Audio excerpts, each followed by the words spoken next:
I did yesterday.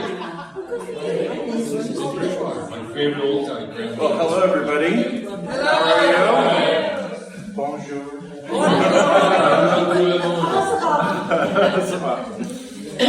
Thank you for coming out. I think probably it's a good time to get started. So we thank you for a great turnout. It's fantastic. Which at least like 30 people more than I thought would be here. So that's really good. 25. I was expecting negatives. And my name is JR. I am a professional jeweler and a product designer, and my focus is on ethics in product and jewelry design. And tonight, that's what I'd like to talk to you a little bit about. The name of the talk is Afghanistan, from Afghanistan with Love, and it will become apparent why it's named that in just a moment. So, Afghanistan, land of beautiful vistas, friendly people,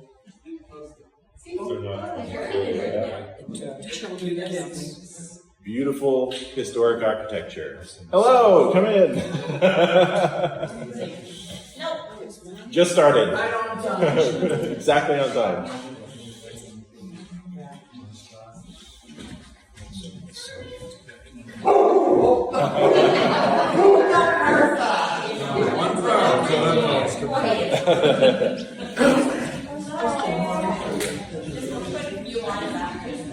I was just introducing everybody to Afghanistan.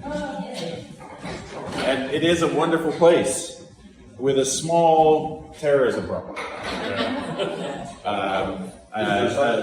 A slightly larger opium problem, and a really, really big war and child labor problem. And this is why I wanted to highlight Afghanistan at the beginning of this talk, is because this is Afghanistan's paradox. It is a land with a lot to offer, but a terrible, terrible downside to what it offers. Okay? It's actually one of the best and biggest sources of gems and minerals that you can find in the entire jewelry industry. Some of the gems that you can find include topaz, beryl, that's famous for its lapis. It has now been the site of some of the best emerald finds in the world, and many, many others, tourmalines, all sorts of other beautiful, beautiful gems. But the market is completely open and unregulated, which means that those gems could be mined under any kind of circumstances and sold under any kind of circumstances for any kind of purpose or reason. And if it gets sold, the government in Afghanistan, which as we all now know is the Taliban, gets a profit off of the taxes of those sales. So even if it's an ethical sale, the taxes for that sale still go to them. It is actually the source of 90% of the world's lapis lazuli. We actually have some show and tell later. Somebody brought in some real Afghani lapis and some other gems here. And its emeralds are actually, as I said, the gold standard, or the emerald standard, if you want to call it that, for emerald gems is actually Colombian emerald. And the emeralds in Afghanistan are of equal quality. They're not as much. Colombia is the vast majority of the producer of emeralds, but the actual quality of the emeralds in Afghanistan is really, really fine. And of course, as I said, the Taliban earns a lot of money from their sale. Every year, they get $300 million in tax revenue from gems alone. And of course, they rely on the exploitation of their people in order to get that.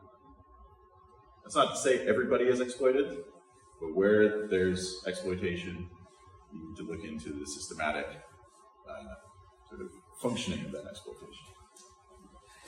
So that's Afghanistan's paradox, but what you're going to find out tonight is that that's not limited to Afghanistan. It's a global problem.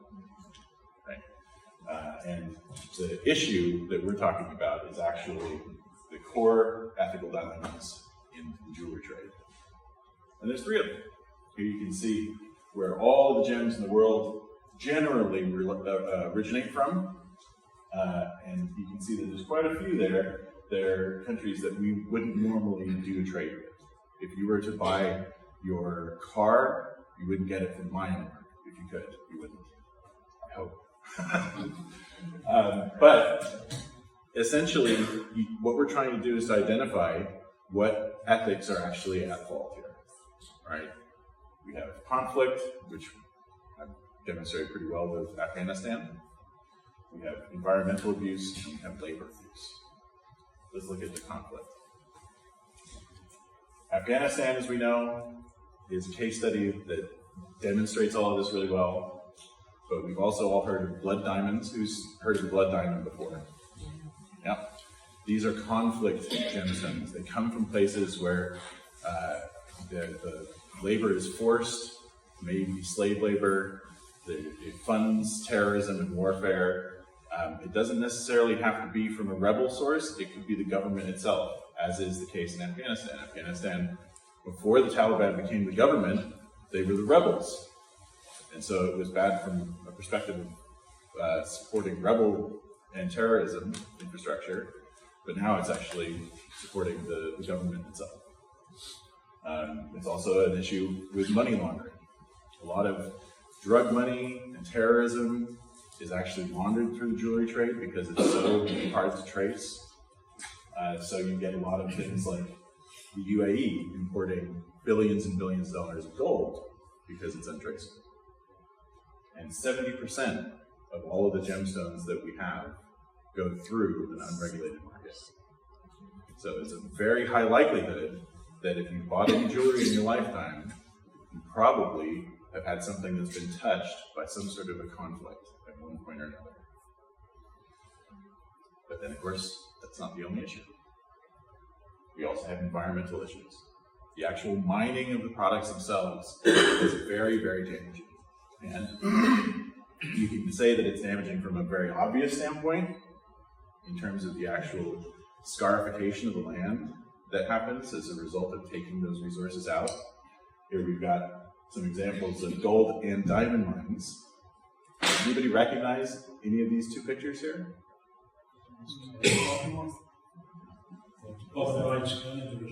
These 2 are both Canada.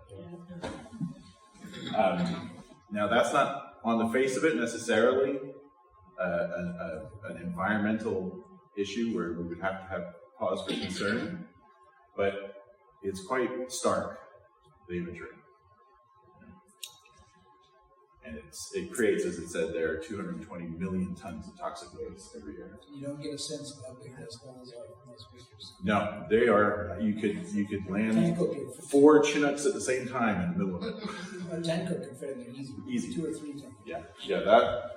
The mine here on the top, the 2 depressions, is the 3rd largest mine in the world for metals. And that's up in Nunavut. Nunavut or Northwest Territories, one of the 2. But it is essentially, if you put those 2 together, you can put Big Tancook in there as a whole and still have one. And this is why people are expending so much energy and resource to get at this stuff. Okay, gold is precious for a reason. If you took all of the gold that had ever been mined, not modern leaf gold or just the gold that people are wearing or is in bank accounts, but literally everything that had ever been mined in the entire history of humankind, you'd fit it into 2 of these Olympic swimming pools, 10 foot deep. The first 2 foot would be Fort Knox on one.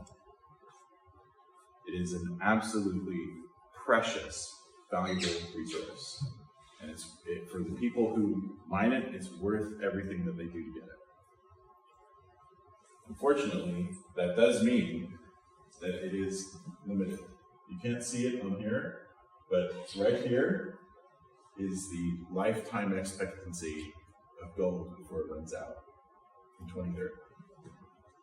2030, you said? 2030. The current reserves of gold projected will only allow for mining of new gold until 2030.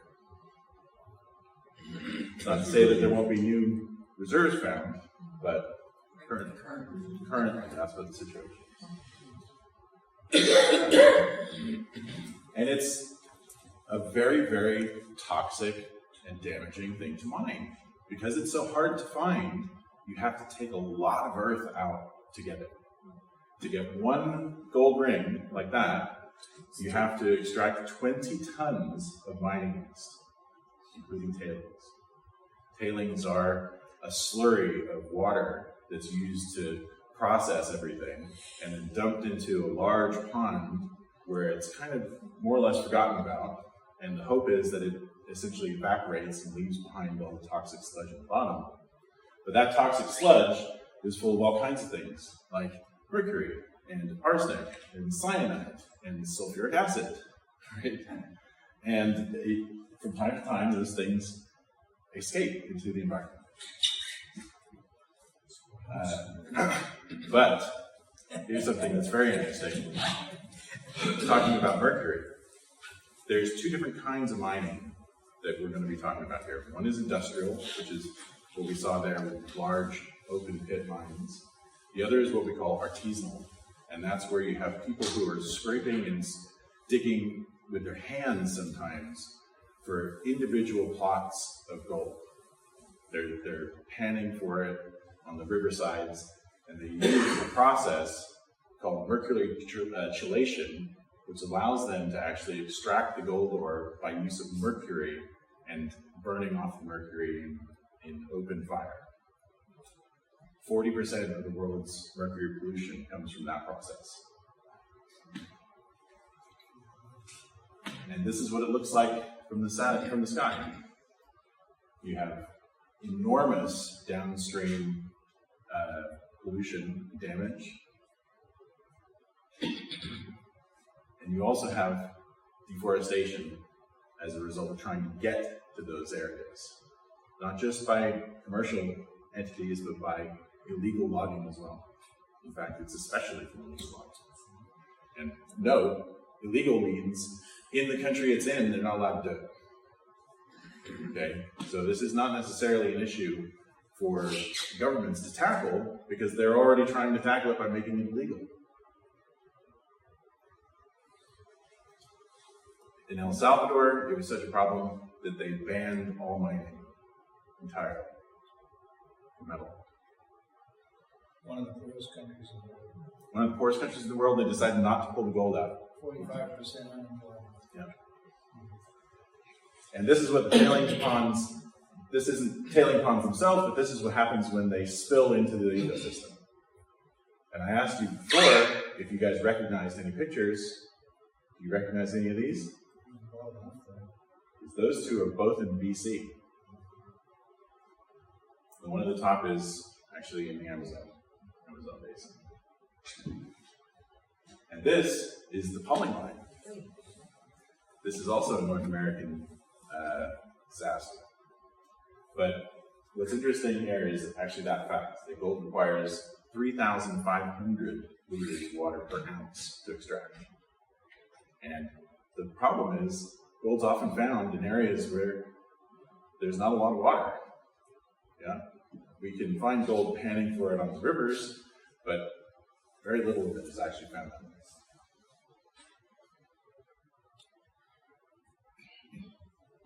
So then that brings us to the labor issue. Child labor accounts for 28% of the cobalt miners in the Congo, and up to 50% in places like Niger, where they're under the age of 15. The truth is, there's at least, nobody has a real figure on this, but at least 2 million child miners. In Myanmar, one of the best jade deposits in the world. In fact, there's two types of jade. There's jadeite, which is what we mine in Canada. Or sorry, we don't mine jadeite. Myanmar mines jadeite. But normal, what we call jade, is what's called nephrite. And that's what we mine here. Jadeite is a much, much more valuable and crystalline type of jade. It's translucent. You can see through it, not transparently, but you can see through it. And unfortunately, it almost all comes from Myanmar.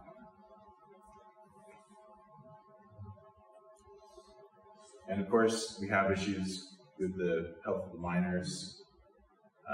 Every year, 2,000 plus miners die. Those are recorded deaths. Remember, most of this mining is illegal. So you have instances in China where a Chinese mine is taken over by illegal artisanal miners, collapses, and they have no idea how many people are dead. And their wages, despite pulling out the most precious minerals in the world, are $2 or less a day. Of course, it's dangerous. This is a mine in Mali. And as you can see there, 20% of our diamonds actually come from unregulated mines. This was only a couple weeks ago. We had another disaster. And again, that's an abandoned Chinese mine in West Africa. Of course, it doesn't just affect miners. The processing afterwards is not regulated either. So your stone cutters, your ore smelters, the people who produce the raw products that give off to the broker to sell to the middlemen, to sell to the jewelers, to sell to the customer. Everybody gets a cut, which means that whatever you're paying, you can guarantee that these people here are getting a tiny, tiny, tiny fraction. And unfortunately, you can't read that, but it says lack of breaks because it's not regulated. It's not a regulated industry, and so therefore people are forced to work continually, sometimes 24 or 36 hours at a stretch. 42 million artisanal miners in the world. 20% of those are for precious gemstones and metals industry. And compare that to the alternative, of course, we have spread of disease and so forth. There's only 7 million industrial miners under regulated mines in the world, and they produce the other 80% of the jewelry that we have. So, that's nice and depressing, yeah? We all feeling good about ourselves now?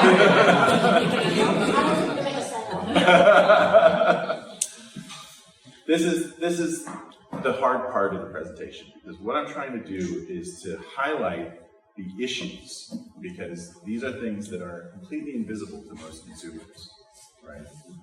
People don't understand. They might think that, oh, well, you know, I heard that about blood diamonds, and, you know, I heard also that there's a process involved that has helped to diminish the trade in blood diamonds.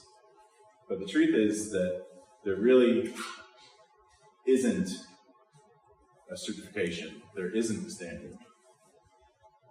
Okay, if there were, you wouldn't have large industrial mines like this being taken over by illegal miners. And this is why. The actual process of getting minerals from the earth, out of the mines, into the hands of the consumers is so complex and so opaque and transfers from one hand to the next, to the next, to the next. It's, for most circumstances, impossible to determine where its actual original source was from, right? And even more so for metal, because metal gets melted down, it gets melted down with sources from all over the place, and then sold on as a single piece of metal. There are, however, some efforts. This is the happy bit. There's no standard, because in order to achieve a standard, entire industries would have to change the way in which they operate. And hopefully one day that will happen, but right now, that's just not a reality. But what we do have are organizations that are trying to do small bits here and there in the industry to try and alleviate some of the ethical pressures that exist. So for example, fair trade goals. We all know about our fair trade coffee and bananas and all that sort of stuff.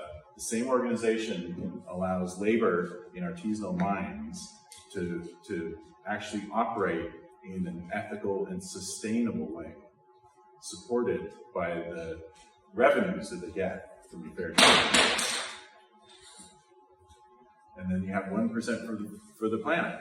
1% for the planet is a way in which members of this organization can donate 1% of their profits across the board to environmental causes. And of course, has anybody heard of the Kimberley process? No. Yeah, one person. Two people. Yeah. This is the process that was developed as a result of the blood diamond trade.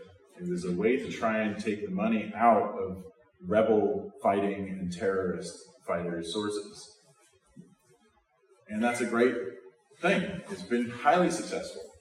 It means that 90% of the diamonds that we have on the market, over 90%, are actually traceable to ethical sources. But it's not really an ethical source. It's just a non-rebel source. So you can guarantee that your Kimberley diamond didn't come from, a military militia in West Africa, but it might easily have come from, the Taliban. It could have come from an official government source where they actually are doing things like forcing labor, which is why it's not a perfect system. But at least it's something. And you also have these organizations that are like taking an overwatch. The reason why I show you these is because these are the sort of things that you want to look out for, these logos, when you're looking for your jewelry. I'm never buying jewelry again.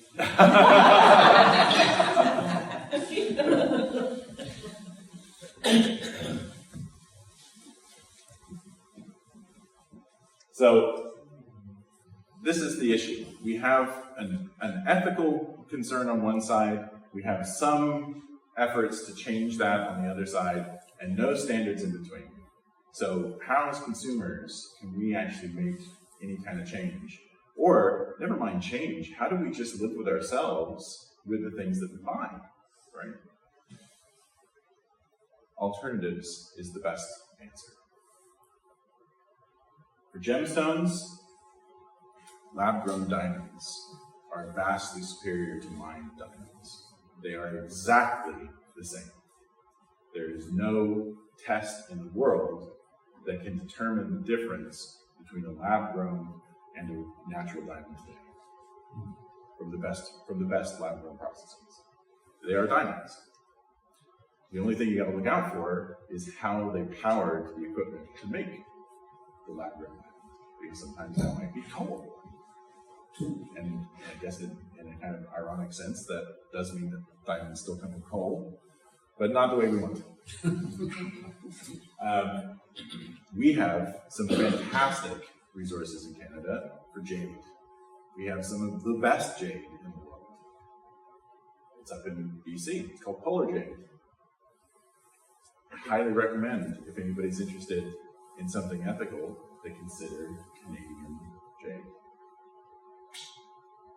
We have non-precious stone alternatives, such as sea glass over here, or enamel, or a completely different type of stone that isn't necessarily considered to be precious or semi-precious. It just looks nice. It's something that you can use to adorn yourself that probably came from funding. There's a lot of different alternatives. And it's something I really encourage people to explore, because it doesn't always have to be a gold diamond ring. It doesn't always have to be a diamond tennis bracelet or whatever. It has to be something that you love, and that's it. And who doesn't love color? There's lots of color out there. that doesn't have to come from unethical sources. Like, for example, tanzanite. Tanzanite is one of the most ethical gemstones that you can purchase. There's issues with some of the Tanzanian mines. However, Moyo Gems is a 100% ethical organization that takes all of its profits and puts it back into supporting the female miners who are actually operating that one particular tanzanite mine. And tanzanite is beautiful. You can see the color of the stones there at different light angles. They would both be the same color. Or you can just pick a different kind of precious stone. There are other stones like sapphires that come from other sources like Sri Lanka that are far better for their ethics and their quality than you could find trying to source an ethical diamond. But if you definitely have to have a natural mined diamond, then Canadian diamond is the way to go. Isn't there some of those diamonds that get marked with a little hole in here or something? Yeah, and that's part of the Kimberley process, right? And they mark them with the polar bear to show that they came from Canada. It's part of that process. But that also means that you're impacting the actual stone itself, right? And it doesn't. The other part about the Kimberley process that I didn't point out is that it only traces rough diamonds. Not after that. Once they're cut, they can go to anybody's hands and get sold. But here's another alternative to diamond: moissanite. Moissanite is a fascinating gemstone. Most of the moissanite that we have today is lab-made. It's man-made, which has all the benefits of a man-made diamond, but the actual natural moissanite doesn't come from Earth in the first place. It's actually a space rock. And so therefore it's found on the surface. It's not part of the geological process, and you don't mine for it. So we can get some from Elon? If you see one of his satellites fall to Earth, I'd strip the carcass and look for some moissanite. It won't look like that. Until you're done. Yeah, exactly. Yeah. But it also has this really lovely, colorful brilliance to it. The diamonds don't typically have, right? It's a little bit different. It looks a bit different. It still has the reflectance and the brilliance of a diamond, but it lets you know that it's a bit different, right? And it means you don't support an industry that might have an issue. The stones behind these are white sapphires in the back. Another great alternative to diamond. So you got gemstone alternatives and you got precious metal alternatives. So precious metal alternatives include, as I said, we have the fair trade. There's also fair mined. These are artisanal mined gold sources that allow the communities that mine them to be supported by their efforts in a more fair kind of way. If that's where your ethics lead you to, then I'd highly recommend looking for these sources. Now, is there any clean way to mine gold? But there is no clean gold, period. Yeah.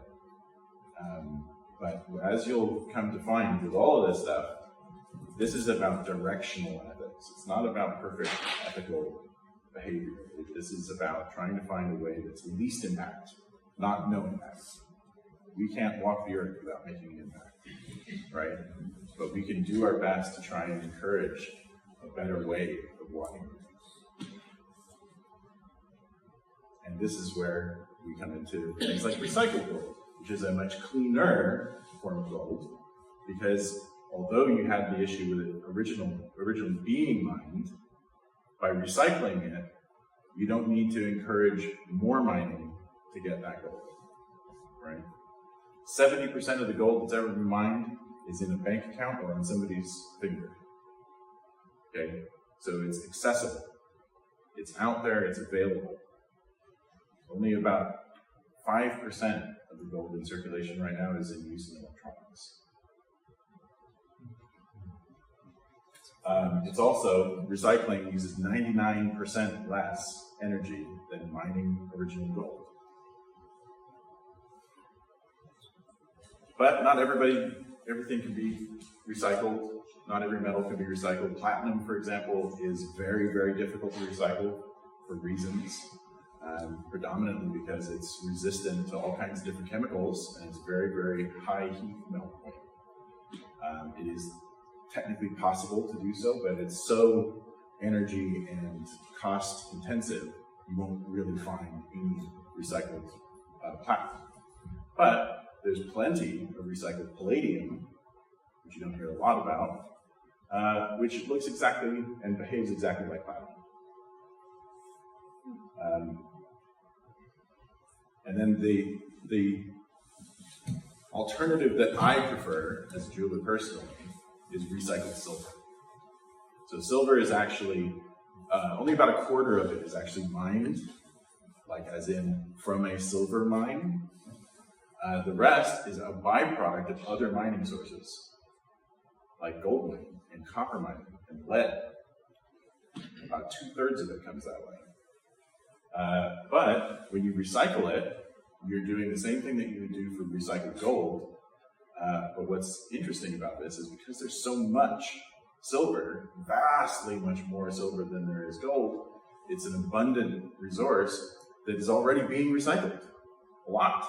There's most of the silver that we are actually using is already recycled. But it's a question of where did the source material come from, right? Did it come from criminal activity? Did it come from, stolen catalytic converters? There's ways in which the people who smelt and recycle the silver on massive industrial scale can restrict who they get those sources from. And that is where things like the RJC, the Jewelry Council, or the SCS certification for recycling are important to pay attention to. If you're looking for recycled silver or any recycled metal, you want to look for one of those two qualifications. So, where does that leave us? How do you make your own impact? You start by asking questions. If you've got somebody who you want to buy something from, ask them where it came from. Ask them the provenance. Jewelers and retailers are getting more used to people asking those questions now, so they have the answers ready to give. They didn't before. It was so unknown that you could go into, Zales or somewhere and say, "Where did this come from?" And they'd be like, "The truck? Back? I don't know." But the more we ask those questions, the more they have to answer. Support the ethical certifications. If there's an ethical certification that is applied to one piece of jewelry and not to another, make the choice to go for the ethical certificate. Buying vintage. So, as I said, it's a type of recycling. It's already out there. It's beautiful. It's made. You don't even have to pay a jeweler for it. There's wonderful vintage jewelry, and the vintage jewelry market is really, really overlooked. And even if you don't like it, you can take that to a jeweler and say, "Could you melt this down for me and turn it into something nice?" And you can even buy jewelry that's been melted down and recycled already, like the jewelry that we make. Ask where it's from, though. And of course, avoid anything from the high-risk regions. Right? Don't buy your jadeite from Myanmar. Don't get your lapis from Afghanistan. Support the big brands that are actually leaning into this. There's a lot of brands now that have made it their part of their corporate responsibility to be more ethical and more traceable as to where they go, because the onus is falling on the retailers. It's falling on the individual links in the supply chain, not on the whole thing. So the big brands are the ones who are pushing that larger scope. Tiffany's is a really good example. I wouldn't recommend you to go buy a Tiffany's because I'm here. Where's the Gravel Coat Studios at? That's me. Nice blog. Yeah, right. I look at, you're only $2 down from Tiffany's. I know, right? I gave them a chance. But, Brilliant Earth is an example of a diamond manufacturer that actually uses renewable energy as their source energy. So that's a very easy win. You can say, okay, well, great, I like everything about what you do. And then just choose different alternatives. Do you absolutely have to have the gold? Right? Do you absolutely have to have that? Is there something that might be just as exciting if it were designed in a way that you like? Right?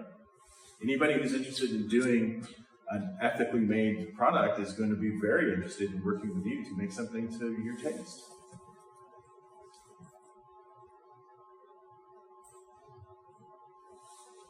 So, all I'm asking with this is that you take note of what's going on in the world.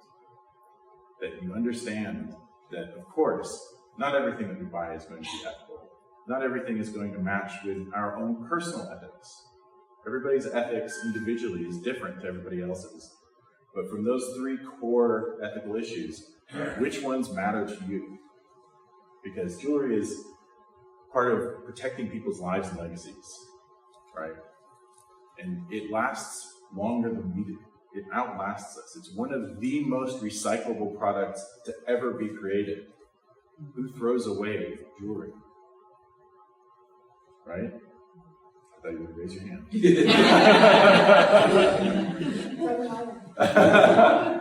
But even if you don't like it, what do? You sell it, you give it to somebody. You take it to a jeweler, you melt it down, and turn it into something you do like. Yeah? And you lose nothing. Every piece of that gold that goes into the pot comes right back out again as a different form. And it's the legacy that you ultimately pass on to somebody else. And that's what I want us all to protect, is our own legacies and how we want the next generation to learn about how they should buy their jewelry. So thank you very much. That's my TED Talk. I really appreciate you coming, and if you have any questions, please ask.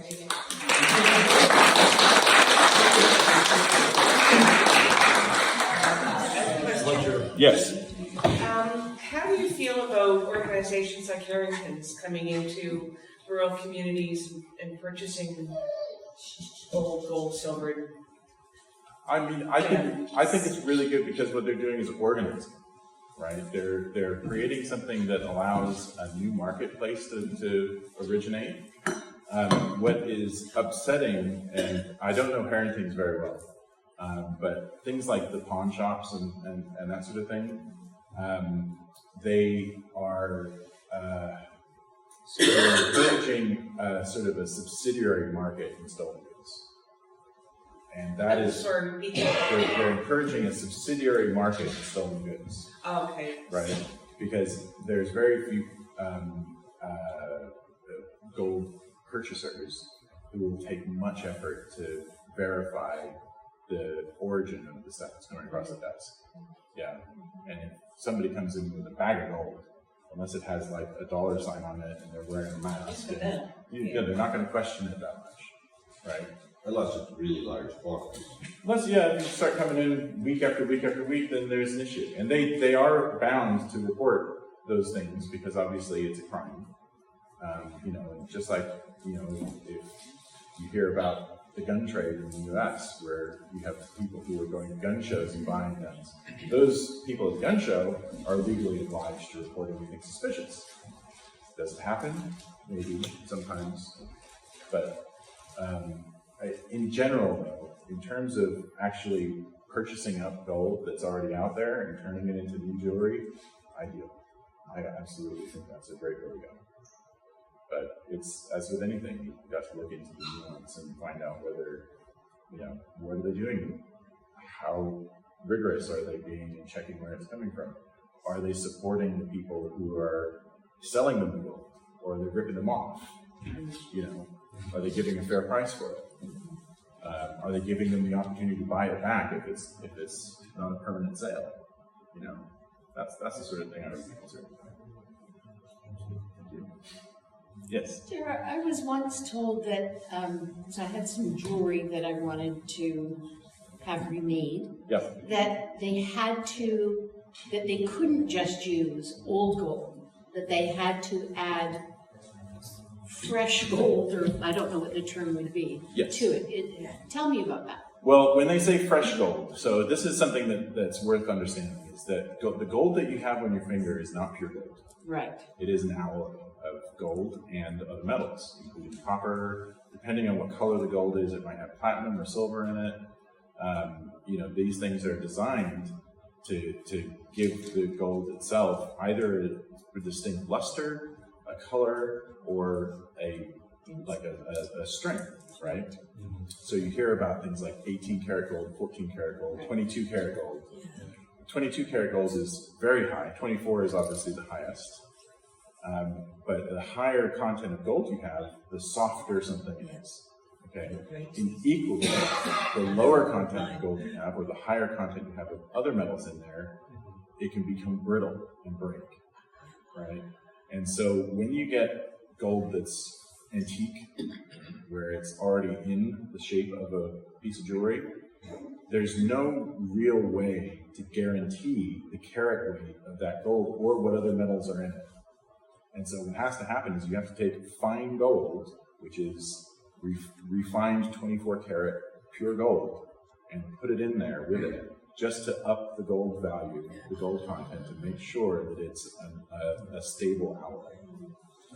So it's always going to have a little bit of extra, but that fine gold itself can be recycled gold. It come from a recycled source. Yeah, because you can take that. Part of the issue, I think, is that people assume that the smelting process, the recycling process, is literally just melt the gold down, pour it out, turn it into something else. And while a jeweler will do that, that's not the refining process. The refining process requires taking impurities out of gold, and it's a much more involved process. And so what the jeweler does at his bench is just taking that, melting it down, and turning it into something else physically, but they're not refining that gold. If they have the capability to refine it, then they could just take your ring and literally take whatever they needed out of it, and they wouldn't have to add anything to it. But the jewelers that are doing their bench smelting, that's what they have to do. Yeah. So in that circumstance, you take your gold to the jeweler, you say, I'd like to turn this into something else. Where do you get your fine gold from? Right. That's the question I would ask. Yes, Martha. What's the difference between white gold and gold gold? Yellow gold and white gold. It's a little bit like what I just touched on there. It's different alloy. So white gold actually has platinum or palladium in it. And that's what makes it white. The platinum content, it'll be 14 karat gold, which means it's approximately 2/3 fine gold. And then it will have a little bit of copper and a little bit of platinum. And it's the platinum that gives it the white color. If you wanted to make it a little bit redder, you put a little bit more copper in it, right? If you wanted to make it really yellow, then you put a little bit of sulfur in and a little bit more gold. But it's just that sort of the recipe of how you make the alloy is how you get the color out of it. And you have things like rose gold and all sorts of other things that are A lot of gold. Yeah. Rose gold, I think, has vanadium in it. There's a lot of different extra metals that go into this sort of stuff. People think about precious metals as being gold, platinum, silver, and that's it. But actually, it's, palladium, vanadium, nickel, the list goes on and on and on. Titanium. So that's where it can get difficult. Like if you say I'd like a recycled white gold ring, okay, well the gold itself might be recycled and from an interesting source, but where did the copper come from? Where is the palladium coming from? It can very quickly become too hard to trace.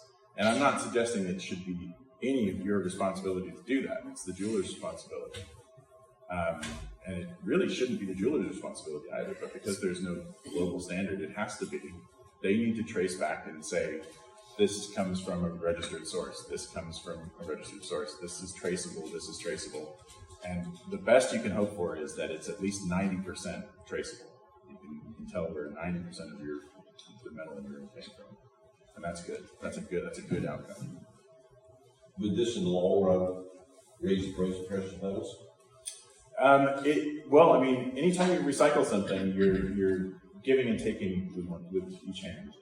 You're giving to the value by putting more work in to get that process, complete.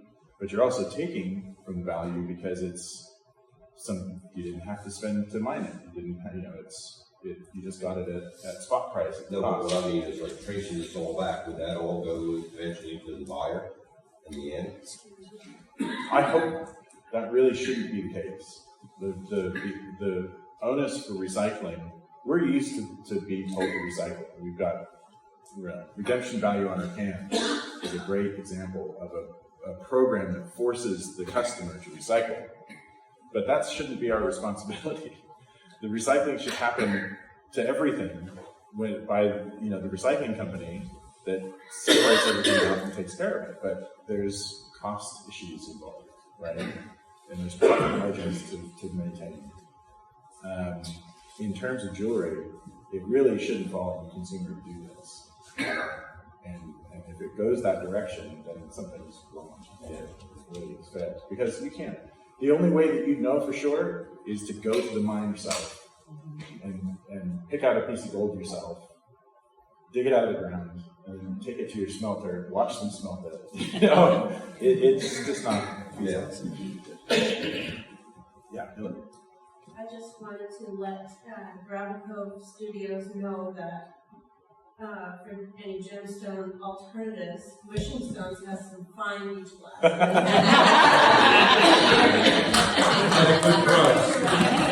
Wonderful. Was it ethically sourced? I think there might have been some child labor involved.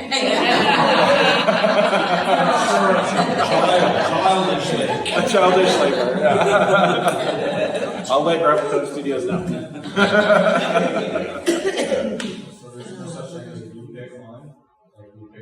There is actually. There is. Yeah, there are U-pick diamond mines in both the States and in South Africa, where you can actually go out, and the diamonds are literally scattered across the surface of the ground, and you go around, and they don't look like anything. They look like rocks, and you pick up a bunch of rocks, and you take it to the checkout at the end, and they crack them and say, "Yeah, that's a diamond." And yeah, but it does exist, and there's turquoise mines that operate that way as well.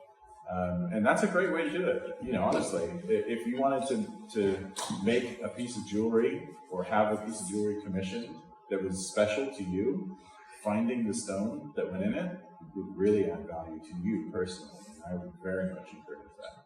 And I think that goes across the board. Never mind mining something. If you find a great piece of glass, right, that's a great opportunity to make a piece of jewelry out of it. And you found it. You found it on the walk you took on your anniversary. Well, like Tancook quartz. Yeah, absolutely. So yeah, I think that's a great solution. Well, thank you very much.